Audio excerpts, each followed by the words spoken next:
Hey everybody, I went into Expedition 33 extremely skeptical, not because I wanted to, not because I approach games like that by default, much the contrary. I am usually extremely lenient, especially towards games made by smaller, lesser known teams and lower budgets.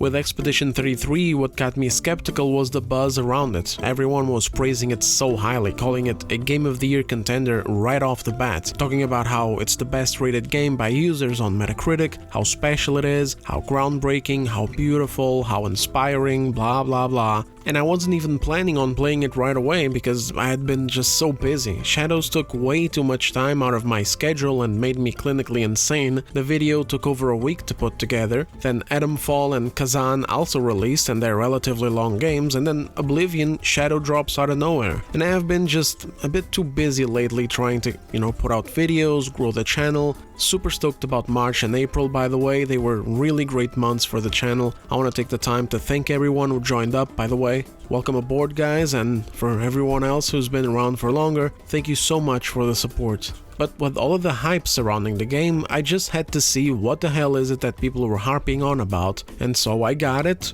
and well, they were right. I had been keeping my eyes out for Expedition 33 since I first saw it last year. It looked promising, but I didn't think too much of it, I was excited because I am usually always excited for new upcoming stuff that looks good, but I didn't expect it to take off like this. And now, initially, I thought maybe people were just overreacting a bit or whatever, sometimes it happens. For example, the whole Astrobot thing last year. I didn't get it. Granted, I haven't played it, but I did look into it considering to buy it when it dropped to $50 on a sale, but it just didn't do it for me. And this year I saw people a little too excited for Mario Kart World as well, and honestly, I just don't see it either. But with Expedition 33, my experience has just been fantastic. The game immediately drew me in through its intro sequence. Right off the get-go, we are met with a level of presentation that we don't often see, at least not anymore, and definitely not from the AAA side of things. And even with games that I do genuinely love, such as Stellar Blade, a game filled with gorgeous character design, stylish and creative designs for monsters, weapons, ships, outfits, etc., there was the element of story and writing missing that this game nails. And this isn't to take away from Stellar Blade or to put it down, of course. I've actually been wanting to replay it again. It makes for great footage and the game is just fun as hell. But again,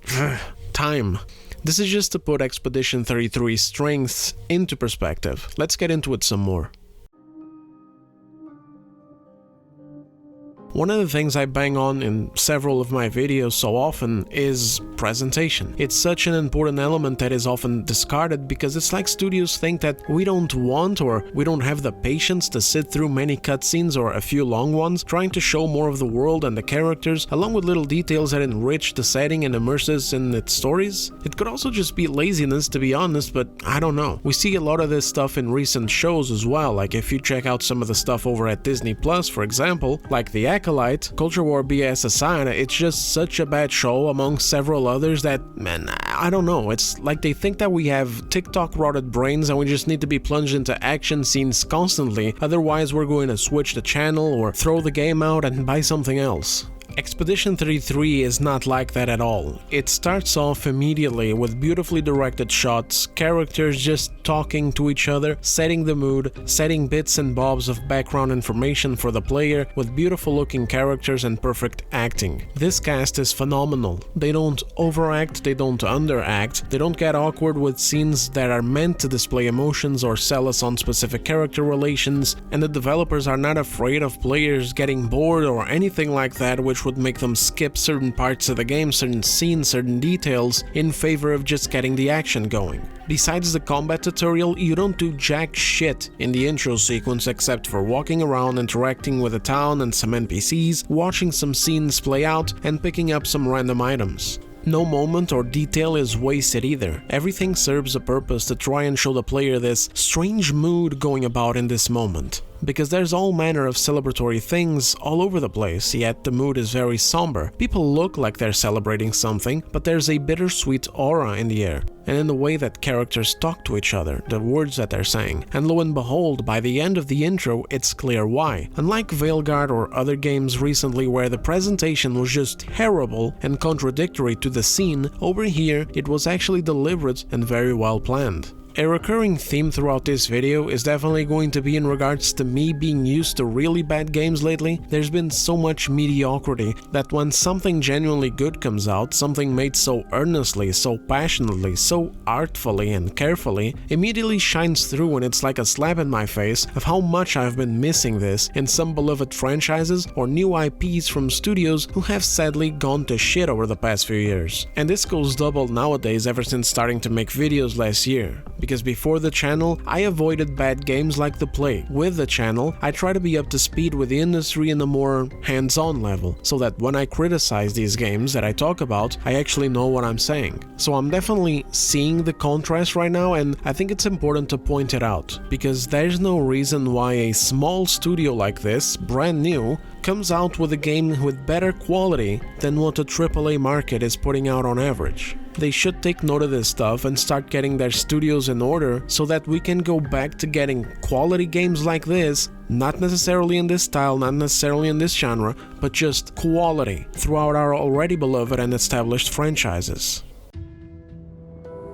Fast forward a bit into the game and we just keep on having frequent cutscenes, actual ones, not just characters standing in front of each other with a little camera angle, but beautifully directed stuff with actors on the spot. I saw some interviews and learned that this game had separate actors doing voice and movement capture. This has me wondering if perhaps this was because of the budget. It's probably cheaper to hire massive names such as Andy Serkis to come in for a voice acting role than scheduling them to put on those performance capture suits with little balls and do the whole thing. And I think that we could totally have more of this across the industry too. For example, Naughty Dog's next game, Intergalactic Space Captain or whatever the fuck, has a lot of big names in it, and they're there fully. It's their faces, their voices, and very likely it's their entire selves doing the performance captures, because the AAA industry has gone and lost its mind when it comes to blowing up their budgets. They love spending money like they're Hollywood, then spending even more money marketing their games, dozens if not hundreds of millions of dollars wasted in that regard. And then the game comes out and it flops because even if it manages to sell avidly, it's just not enough because of how much money they spent on it. It's the whole nonsense going on with Assassin's Creed Shadows, with Shill scoping that it sold so well because, oh, 3 million players engaged. But who cares? It's still a flop with all the money that they wasted on making it, and with the fact that a player playing through a subscription service that costs $18 only counts about 1/4 of an actual sale at $70. There's so much frivolous spending that just goes either ignored or defended, because if we point these kinds of things out, we're just seen as haters making hate content. Everybody wants to praise Expedition 33, but nobody wants to apply it to the rest of the industry. Nobody wants to use it as an example. But anyway, sorry, let's get back on track. The acting is fantastic, the scenes are terrific, and I personally love the decision to design the characters instead of them being hard copies of the actors. I don't mind full scans of actors every now and then, but this is the games industry. If you can create beautiful characters that look unique, that feels great to see. If for nothing else, then at least to not wear out an actor's face in the industry where people feel like, oh, this guy again, whenever someone keeps landing several gigs in a row. Still, your story is only as good as its writers, and if your writers suck, there's very little that your actors can do to make up for it. And I am so happy to report that this game is totally owning it in that category as well. Like, holy crap guys, a AAA quality looking game that isn't caked with terrible stereotypical millennial writing with inappropriately injected humor or other types of moments that undermine the plot or the seriousness and weight of the world or of specific situations in a scene? I must be dreaming. No cringy dialogues with horrible modern language, no characters unironically going oof or yikes, or sounding like they're in a fucking sitcom. Lines of dialogue in discussions, arguments, or conversations that sound like they were actually carefully written instead of generated by an AI. No one cracking corny ass jokes every 5 fucking minutes. Oh god, thank you so much. After playing through Veilguard, after playing through Avowed, after playing through Assassin's Creed Shadows, thank you so much. This game actually has so much confidence in itself that it doesn't shy away from getting heavy on moments that don't end up with someone cracking a joke like in Avowed, or that are quickly brushed over to get players back in the action. This game will legitimately take a character and put them on screen having a full-blown mental breakdown without shying away from it whatsoever or straight up skipping it like Veilguard, and without it looking like a cringe festival as it happened in Ask Creed Shadows. Why are you being negative? Why are you bringing those games up? Because those games cost hundreds of millions of dollars to make, by massive teams. It's inexcusable, guys. It is. We either call this shit out, or what the hell are we doing here? This game will have characters on screen going back and forth, straight up arguing, and it feels so damn natural that I can't help but be immersed and engaged in what is going on, and getting a good grasp of how these characters are, their personalities, their convictions, etc. What? No, we have a mission! Oh, fuck the mission! Fuck the mission, Lune! What are we gonna do, huh? Tell me. What are we gonna do? We're gonna take down the paintress, just the three of us? My gun and your sparks? I didn't take you for a coward. I'm not a coward. You swore the oath. You and I... Come on, we always said the future of Lumiere is more important than any individual life, yes. Do you still believe that? Do you still believe that?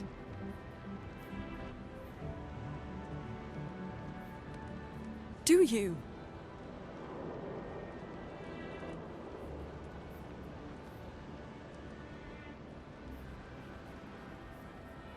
I hope I do.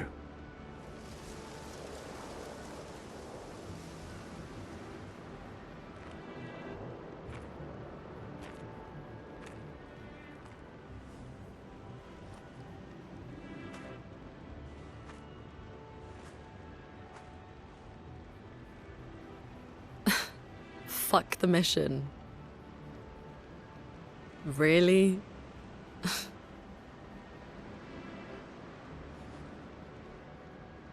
It's a breath of fresh air from what we usually get out of the AAA space. Humor is still here, but it's actually used well. Once again, that recurring theme in this video, you get used to bland, emotionless, cringy writing for so many underwhelming or straight up bad releases almost in a row, that finally when you get some good stuff again, it's like Christmas came early.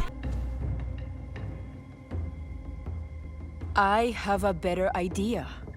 Why don't you tell me what will make this right between us, and I'll get it for you.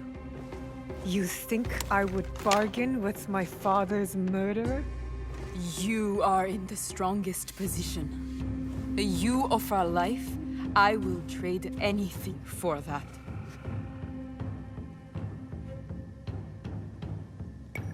I want the box you took from me that night. Ah. The box. Well, it isn't here, but I can take you to it. No. You'll tell me where it is. I do that, you'll have no reason to let me live. So you won't tell me where it is? No. Then you're of no use to me at all.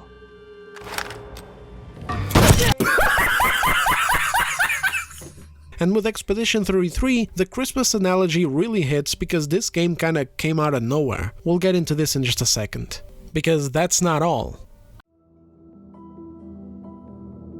Another thing of note is the sheer style that this game exudes. Seriously, this game is dripping with it. The characters, the music, the weapons, the surroundings, the objects, the furniture, the houses, the menus, the damn music. Everything looks and sounds original, and the visual fidelity is fantastic. This game was actually made with Unreal Engine 5 and it doesn't even look like it. We're so used to seeing games in this engine looking samey, almost as if everyone is using the same default settings or something. And in comes this team, blowing that out of the water with gorgeous, vibrant environments and a visual style that easily earned its own identity. This shows how inexcusable it is that the Oblivion remaster doesn't look more vibrant. It could have been done if they just tried hard enough. This world world also has this unique sense of magic, wonder, and mystery. It's so rich and easy to get invested into this setting, how things work, what is going on, where we are, who is this paintress, what are these creatures, how is it that the world looks distorted like it does, like as if it was inside of a dream, what's going on with people, why is there a countdown in the sky, what happens when it reaches 0, what happened to set it off to begin with, what did it all look like in year 100 versus how it looks now in year 33, etc. I think the last time I felt this way was probably with Death Stranding. It's not to say that we haven't had other games that do this, you know, that present good mysteries. For example, Elden Ring also has this thing where it presents you with a world steeped in magic and supernatural elements that are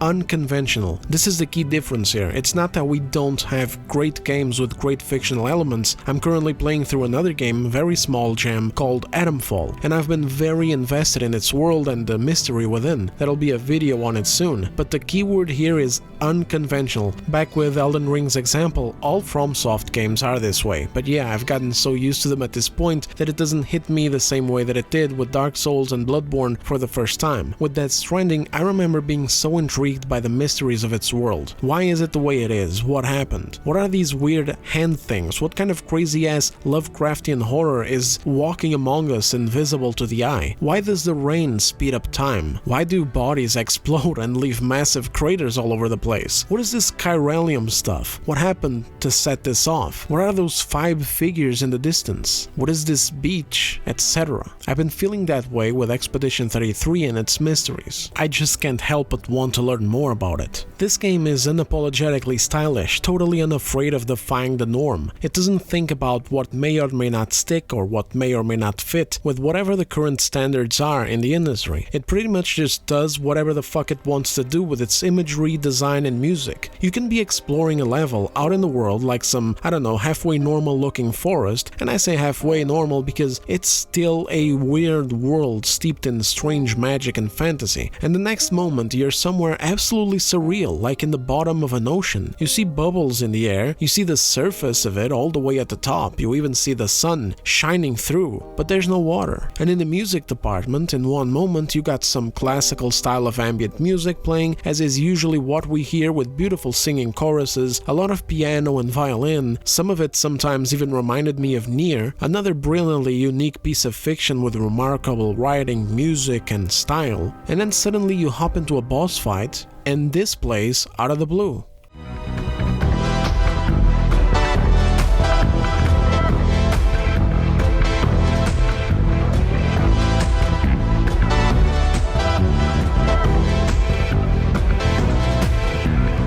The developers aren't afraid of mixing it up. It's refreshing to see something break away from the industry standards and just unapologetically doing what it wants. Again, it's a game surging with confidence. You can tell that the people working on this had a vision to stick to. But of course, with that comes a great risk as well. It doesn't always work out. Like, I'm focusing on the positives in this video because, well, to be fair, I don't really have many complaints to give, but it's not like this game doesn't have its own limitations, where you sit down and go, oh man, if only it had this feature, or oh, it'd be so much better if it had this feature, or if they had done this differently. Oh man, what if they had removed this or added that, etc. Every game has this kind of thing to a degree. It's just that the package that they have here is so well conceived, so well put together, that I don't find anything lacking while I'm playing through it. Sometimes you don't need a wide universe of features or a big sprawling open world or about 500 blips on a map with recyclable content to keep you busy for hundreds of hours and try to make the game seem more complete. Sometimes you just need a good, solid package, a clear vision, an effective execution, and a shitload of talent.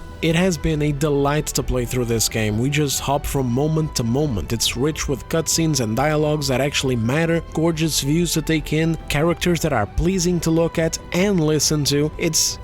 Guys, it's a fucking baby. Know what I mean? It's not like, hey kids, here's product number 16 in franchise number 387. This right here is someone's baby, nurtured by a talented and focused team of developers that wanted to tell us a story and share a unique world and adventure with us for a more than fair price. I even went and got the deluxe upgrade for it just to give these people an extra $12 because I'm enjoying the damn game so much.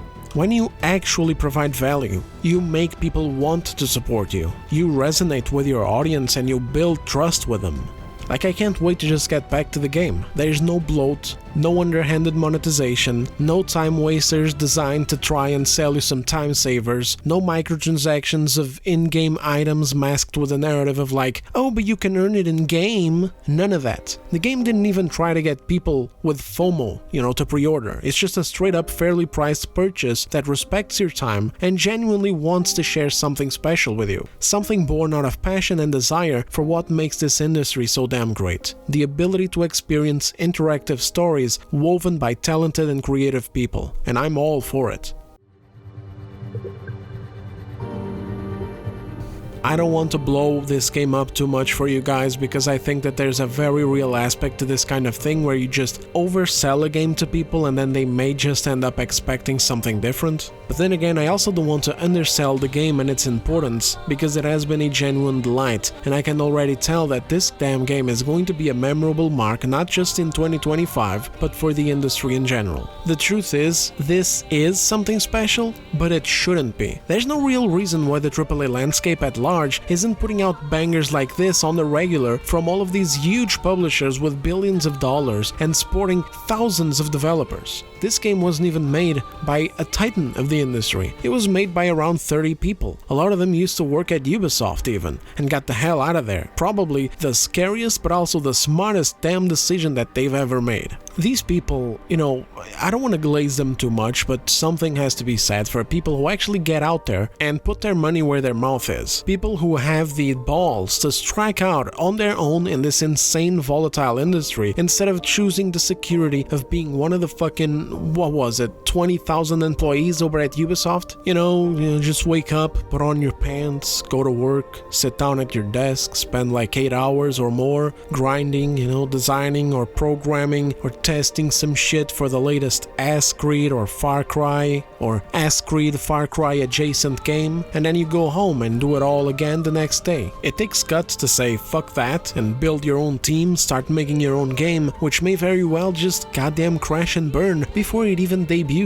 Like, this team didn't even start with 30, it started with like a handful of them, and then the team got bigger as time went by. It's straight up people who wanted to make a game, a good one, something that they really were passionate about and that just couldn't find while working at Ubisoft. So major props for these folks, genuinely. And man, ex-Ubisoft developers, that's gotta be the craziest part because they just blew past Assassin's Creed Shadows numbers and proudly announced over 1 million sales already in just a few days. And that's sales, by the way, not players. Though I am sure that they'll have their own player data as well because of the Game Pass numbers, but this is how it should be done. You say how many sales you have, and then, additionally, you say how many players you have. Instead of just saying players to obscure how many sales you actually had, and then shills like Upper Echelon, the Actmam, and the Mighty Queef have to come out and defend the company like, oh my god, man, these haters, these goddamn haters. Who cares if it says players or sales? Clearly it's a great success. This is what success looks like. A few developers, a fraction of the budget, and a load of sales. A situation like this really puts things into perspective as to what's going on in these bigger companies, and it makes me wonder how many more other games like it have been turned down at meetings in these studios just because they stepped away from the norm too damn much, or just because they were stylishly unconventional, just because they wanted to focus on the story a little too much for whoever's taste, just because their conceptual ideas were too hard to monetize. It also makes me wonder how many talented writers and directors have either been sidelined for someone else who didn't earn their position by merit of their work and passion, but also how many of them had their excellence diluted by these inflated teams developing these games by committee. Someone thinks that you should add this, someone else thinks that you should remove that, someone thinks that you should add more humor because #Marvel, someone thinks this, that, or the other needs to be included and take precedent either directly or thematically. Someone walks in with a list of quotas that need to be reached in order for the idea to even qualify for shipping, etc., ending up with a result that looks nothing like what was originally envisioned. I can't even imagine what it must be like to have a great idea and see it get torn apart or completely corrupted by out-of-touch executives who think that they know better, or by activists who want to co-opt someone else's work for their agendas. That's the advantage with these smaller teams and the work that they can do. They can be much more concise and truly explore and bring about a common vision. We lost so much creativity over the years that it's so refreshing to be playing something that is not afraid to be different and it is fully confident in what it's doing. You know, while talking about this, I remember this other game that Ubisoft had shown off a very long time ago. It was already back during the PS4 and Xbox One generation. It was a sequel to the Beyond Good and Evil franchise. If you guys recall, there was this animated trailer and even a bit of conceptual gameplay being shown, if I am not remember wrong. This game looked massively ambitious and unique as well, especially when judging it by Ubisoft standards, which, well, I mean, it is what it is. They standardized everything around 2016. Every flagship franchise started losing key parts of its DNA that were unique to its identity to kind of just become this uniform mishmash of slop. I often think about this game and whatever happened to it. Not too long ago, I curiously looked it up and I saw an article claiming that the game is totally not cancelled. No such order has come down from the top, but I mean, come on, it's been too long. At the very least, it's been 10 years now. I don't think that we'll ever really see this game again, and I often wonder what could have been. I also wonder if the whole thing got scrapped because Ubisoft stopped caring about making games. If a project couldn't be broken down and sort of uniformalized, for lack of a proper English word here, then why bother spend time, money and resources making something unique? That's why even if we ever see this franchise return again, you know, this game, I think that it's going to be drastically different. I think it's going to be very much alike the current games that Ubisoft is putting out. Because, you know, like I said, they standardized everything. Even when they try to make something new, they're already reusing their existing shit. You know, for example, Avatar: Frontiers of Pandora is basically a Far Cry game. And Star Wars Outlaw's entire foundation is cursed by this bland Ubisoft open world template format. It wouldn't surprise me at all if many Expedition 33s have come across various executive desks over time on Ubisoft, EA, 2K, Activision, Warner Brothers, hell, even Sony and Microsoft themselves. I don't like how samey Sony's games have also become, despite being a big fan of some of them, such as Ghosts of War. I mean, hey, that sounds kinda fucking badass, but I meant God of War, Ghost of Tsushima, Horizon, and also Days Gone to an extent. There's definitely been a degree of sameness there despite me enjoying these games, and a weird disregard for what people ask, like, holy crap, how many fucking years have we begged for a Bloodborne 60 FPS patch? Never mind remasters or remakes, just a goddamn 4K and 60 FPS patch would get us gooning until the nightmare was lifted.